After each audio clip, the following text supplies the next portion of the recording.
Radio Publique Africaine.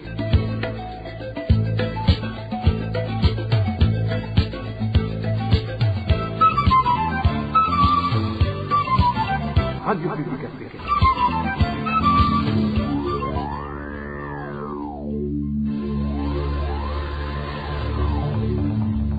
C'est le moment de suivre le journal parlé en français. À la présentation, Eloge Diva, Lemesha. Merci d'écouter la radio publique africaine. Bonsoir et bienvenue dans ce journal en français, dont voici les principales articulations. 4 décembre 2015, 4 décembre 2023, 8 ans jour pour jour que 30 personnes ont été arrêtées arbitrairement à Mutakura par des militaires burundais et n'ont jamais réapparu. Le Forum pour la conscience et le développement, FOCODE en sigle, demande à travers sa campagne dans des arts que des enquêtes sur ces disparitions forcées soient menées. Dans ce journal, vous allez également entendre des militaires burundais en mission de maintien de la paix en Somalie qui réclament leur solde de plusieurs mois après avoir été informés de la disponibilité de leur rémunération. Et puis nous allons également vous parler de la paralysie des activités en commune Lusaka de la province Ngaro suite à la visite du secrétaire général du parti CNDD-FDD dans cette commune. Voilà pour les titres. Le développement, c'est dans quelques instants.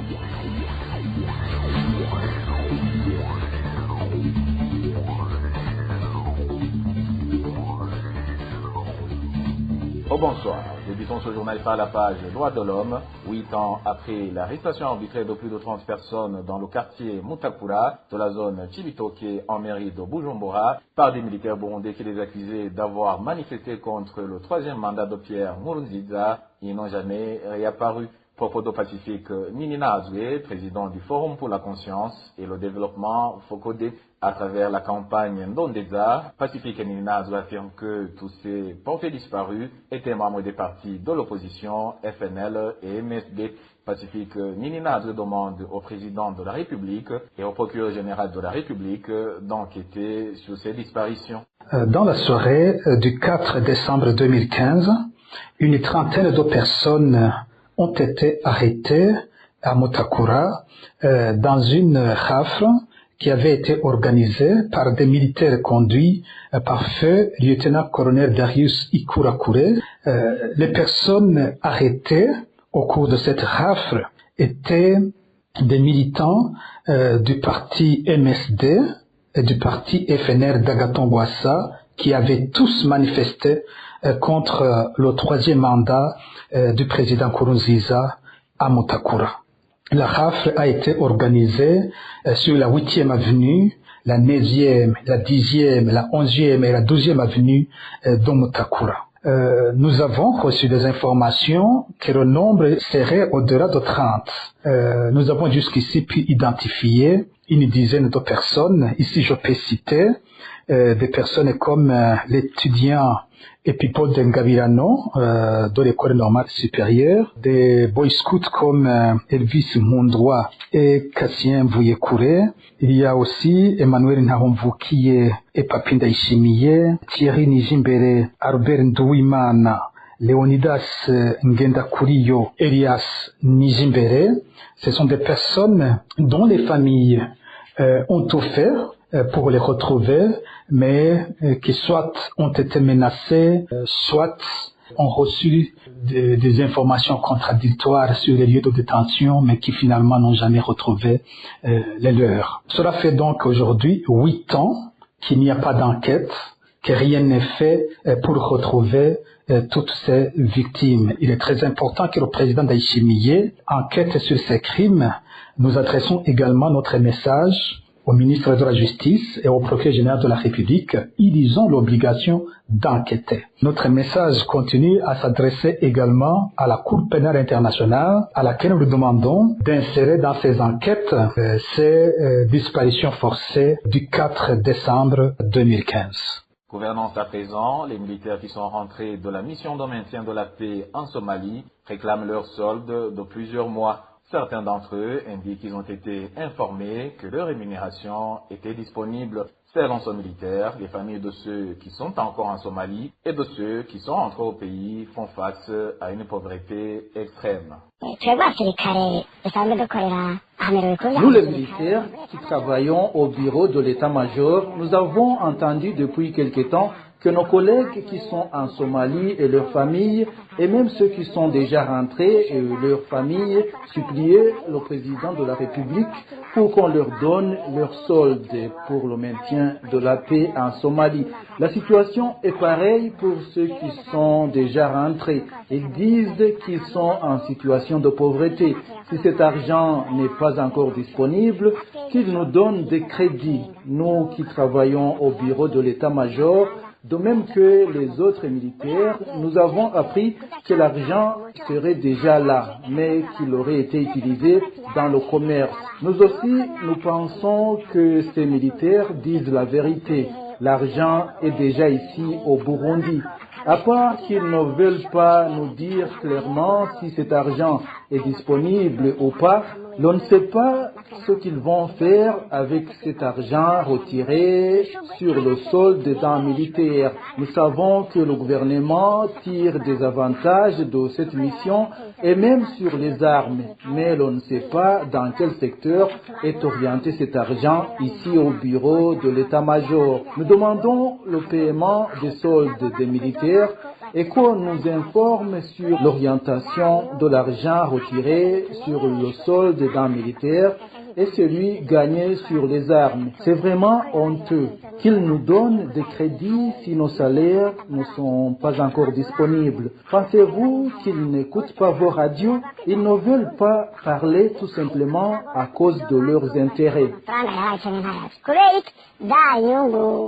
Et du côté des anciens combattants, ceux vivant avec handicap demandent aux autorités habilitées, y compris le président de la République, de les rétablir dans leurs droits. C'est après qu'ils ont entendu en vain la mise en application d'un décret leur conférant de nombreux avantages. D'où ils demandent d'être régularisés, surtout qu'ils ne sont plus à mesure de subvenir aux besoins de leur famille. Les détails avec Josiane Mouzanedza. Nous qui sommes devenus infirmes sur le champ de bataille avons vraiment de plus en plus de difficultés à faire vivre nos familles. Vous savez très bien que cela n'est pas chose facile, sans aucune ressource et étant dans notre condition physique. Ces anciens combattants en question sont ceux qui ont été démobilisés. Même s'ils vivent aujourd'hui dans des conditions les plus déplorables, le président de la République leur avait fait miroiter des merveilles. Et pour leur montrer sa reconnaissance, il signa le 18 novembre 2021 un décret qui devait assurer une vie décente à ces militaires qui ont tant donné pour le pays. Mais cette empathie s'avérera de façade, car elle ne fera pas long feu, vu que 2 ans après, cette promesse n'a toujours pas été honorée. Pourtant, comme en témoigne un de ces militaires, ils n'ont jamais cessé de réclamer leur dû. Nous ne cessons de demander après l'état d'avancement de notre dossier. Par chance, au mois de janvier, nous avons pu discuter avec le ministre de la Défense lors d'une descente qu'il avait effectuée en province Muramvya. Il s'est excusé du retard et nous a promis qu'au plus tard, cette question sera résolue avant la fin du mois de février. Mais ce n'était que des paroles en l'air. Pourtant, ils ne se sont pas avoués vaincus pour autant et ont fait tout leur possible pour faire pression sur le gouvernement et plus particulièrement sur leur ministère de tutelle. C'est ainsi qu'ils ont envoyé un émissaire à Gitega pour présenter leur doléance lors d'une émission publique animée par les porte-paroles des institutions. C'était au mois d'octobre dernier.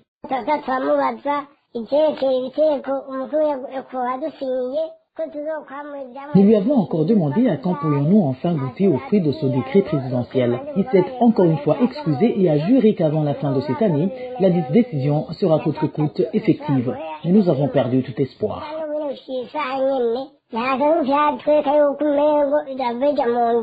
Cette résignation est-elle fondée ou non?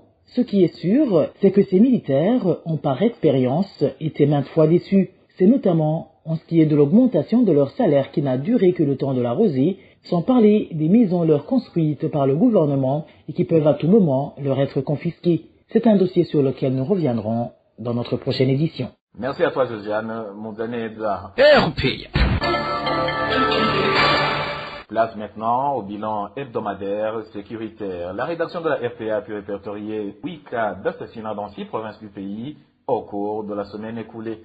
Parmi les victimes, il y avait 2 femmes. Eric Nyonzima nous fait le point. 3 personnes ont été assassinées en commune Buganda de la province Cibitoke la semaine écoulée. La première victime était un homme dont le corps était décapité. Il a été découvert dans un champ de manioc sur la transversale 4 de la zone d'Asseigne dimanche dernier. Le deuxième corps sans vie d'un homme décapité a été retrouvé dans un champ de maïs sur la transversale 2 de la même zone d'Asseigne samedi dernier. Le troisième corps sans vie d'un homme a été découvert dans la matinée de ce vendredi sur la transversale 3 dans la localité appelée Kabumenge en commune Buganda. Tous les 3 cadavres découverts dans la province Cibitoke n'ont pas été identifiés. Un corps sans vie d'un enfant a été retrouvé sur les rives du lac Tanganyika ce dimanche. Le chef de la colline Kinyiae dans la localité de Kajaga, zone Rukaramu en commune Mutimbuzi de la province Bujumbura a alerté pour retrouver sa famille. Jeudi dernier, un jeune homme Dinodo Benna Nishirimbere, âgé de 27 ans, a été retrouvé mort sur la colline Taba, en commune Mugamba, province Bururi. Nos sources à Mugamba indiquent que la victime a été étranglée par des personnes non identifiées qui ont aussi volé ses objets. Le même jeudi, une femme Dinodo Béatrice Butoyi, âgée de 65 ans, a été poignardée à son domicile sur la colline Mohanga, zone Gouya, en commune Mohanga de la province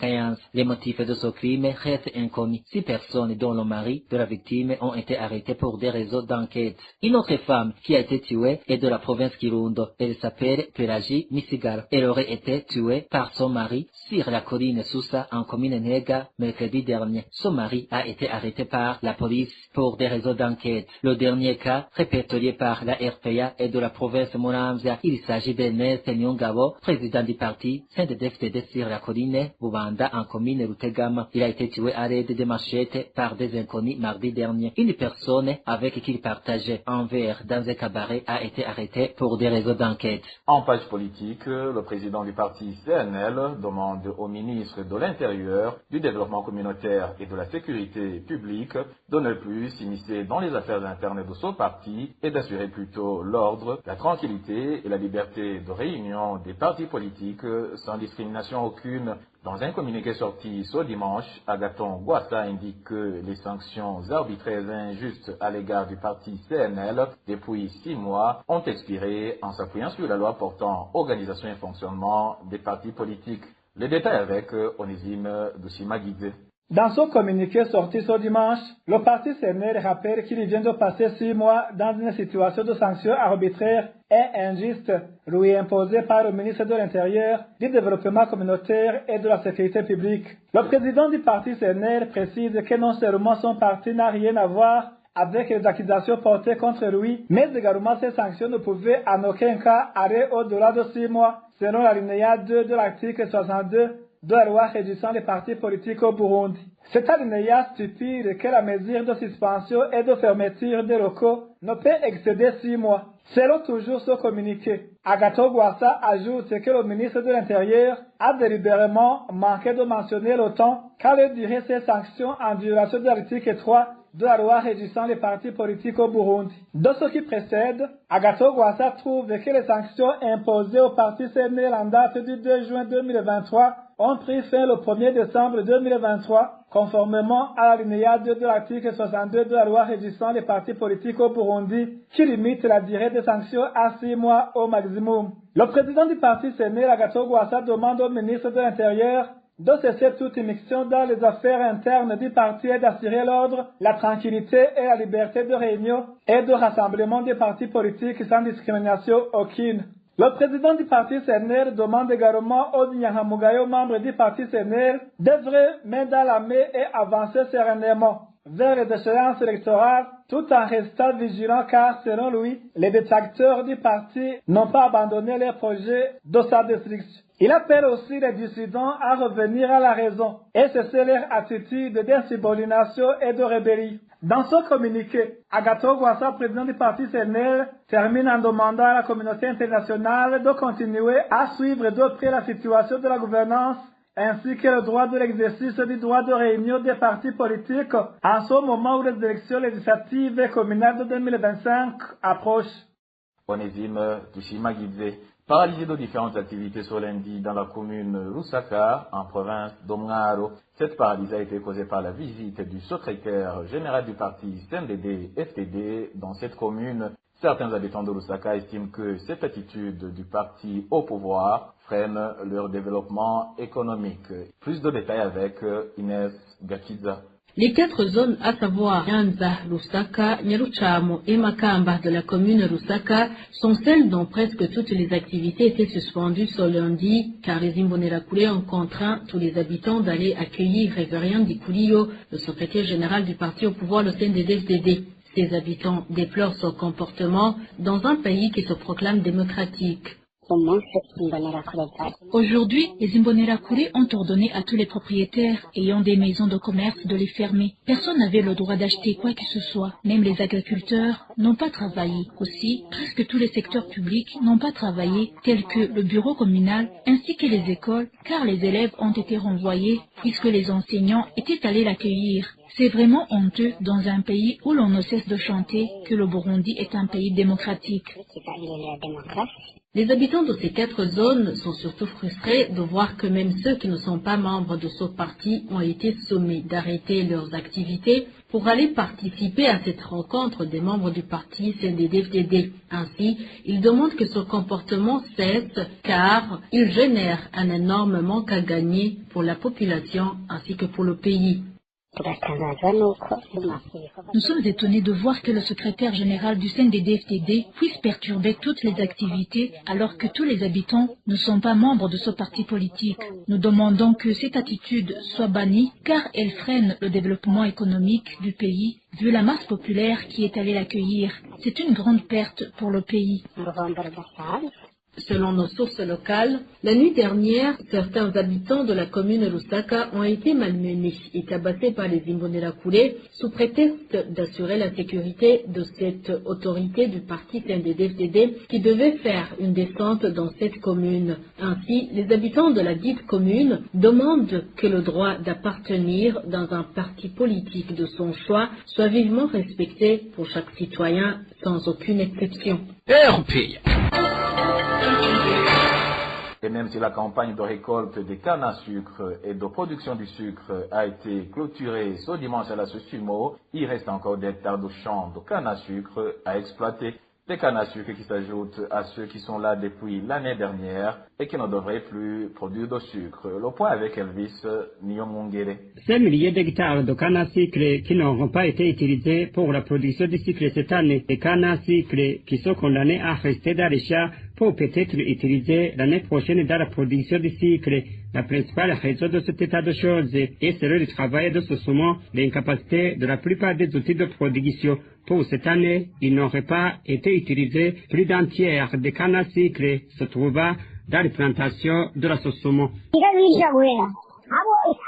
Les cannes à sucre n'ont pas été vidées dans les champs. On est resté avec plusieurs hectares. On devrait débuter la campagne dès le mois de juillet et la clôturer le 20 décembre. Ce n'est pas été le cas. Même si l'on avait respecté le calendrier, on n'aurait pas nettoyé complètement les champs. Mais, figurez-vous, on n'a même pas fait un tiers des plantages. Donc la campagne n'a pas été arrêtée prématurément parce qu'il n'y a pas assez de sucre. Non, belle plantation, il y en a encore. Plusieurs de nos sources à la Sosomo indiquent que plusieurs autres hectares de canne à sucre étaient restés l'année passée et ne pourraient plus être rentables. Selon nos sources, des cannes à sucre peuvent rester dans les plantations plus d'une année et espérer encore en tirer du sucre, mais en condition d'un mélange avec des nouvelles. La campagne de production s'est clôturée ce dimanche dans une ambiance plutôt morose.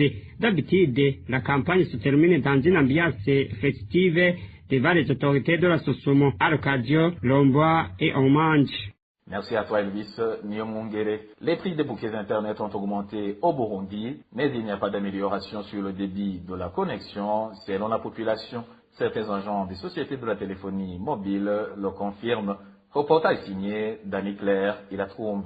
Ce client de Lumitel se dit surpris de constater que le prix des bouquets Internet a augmenté alors que le débit de connexion est resté le même. On a fait que monter le prix des bouquets, mais la vitesse de la connexion reste la même. Mais lorsqu'on télécharge quelque chose, ça prend beaucoup de temps. Ils nous ont tout simplement volé. Ils n'ont même pas augmenté le débit de la connexion. Oui, on nous a volé. Certains agents de Lumitel, Econet-Léo et Onamob partagent le même constat, mais ils expliquent que l'augmentation des frais de communication au sein des sociétés de téléphonie mobile est liée aux taxes et l'air imposées par le gouvernement. Amis fidèles auditeurs de la radio publique africaine, c'est par ce reportage de Dany Claire et la Trombe que nous mettons un point final à ce journal du 4 décembre 2023. Merci aux collègues de la rédaction et de l'équipe technique pour leur parfaite collaboration. À la présentation de ce journal, vous étiez avec Éloge Divin Remessa. Je vous souhaite une excellente soirée.